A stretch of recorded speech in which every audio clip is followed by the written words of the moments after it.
Bà xưa đây ngày nay nhà màu với cả bọ xài thì chuyện này cả bà khá ít xài này bà lấy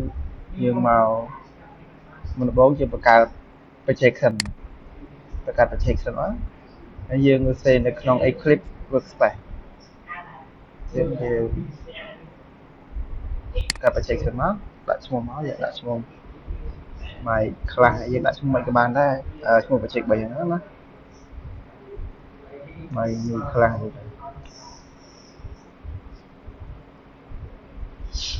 ok mà nhiều class hết finish cho mọi thứ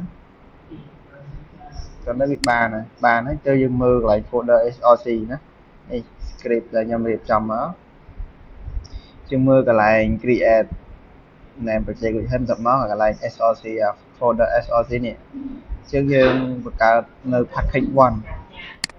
click new package one nó này package one nó dạ test one nó test one là finish hay nữaក្នុង test one ហ្នឹងយើងបង្កើត create classman និង create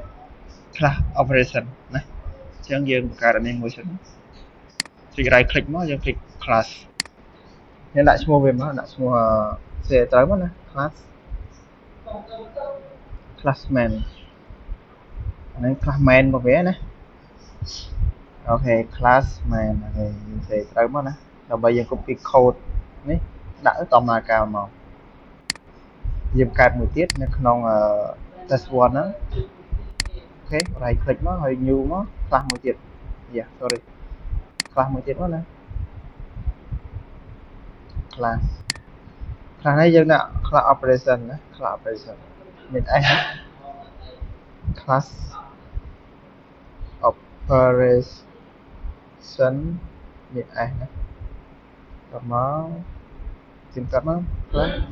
operation អូខេតែយើង copy មកណានេះ class man យើង copy យើងមាន package នេះអូខេយើងមានហើយយើង copy ប៉ុណ្ណេះមកដាក់ក៏បានដែរចេះមក C មក Ctrl C មក paste មកអូខេចូលយ៉ាងមួយទៀតអូមែនយើង copy ខុសហើយណាចូលសិត sorry ខុសហើយយើង copy ខ្លះមែនណាមែនទៅមកយើងមើល class operation របស់យើងក្រោមនេះអញ្ចឹងយើងមានហើយ operation យើងមានហើយអញ្ចឹងយើង copy កន្លែង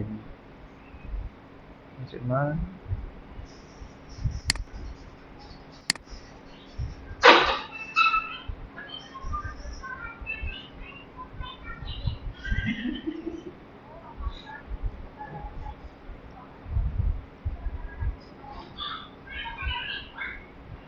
បាទអានេះយើងជាមានហើយអញ្ចឹងយើង copy ប៉ុណ្ណេះណាតោះអក្សរខ្មែរនេះវាជាប់ script មកវាពយល់យើងទៀត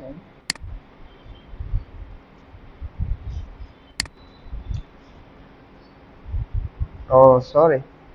ខុសពីខុសនេះត្រូវកลับមកយើង copy ខាងក្រោមនេះមកណាទៅនៅខាងក្រោមនេះមក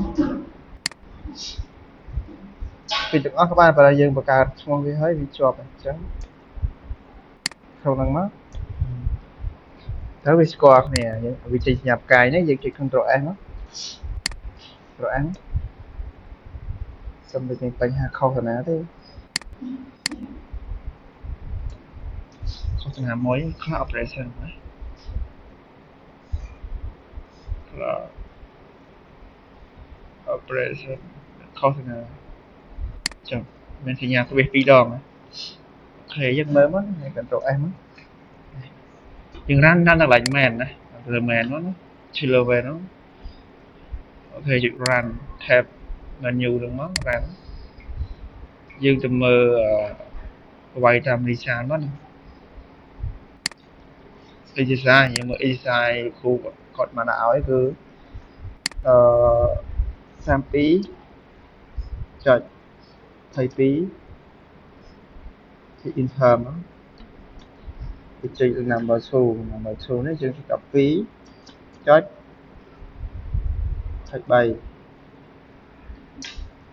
addition subtraction multiplication division នេះដកគុណ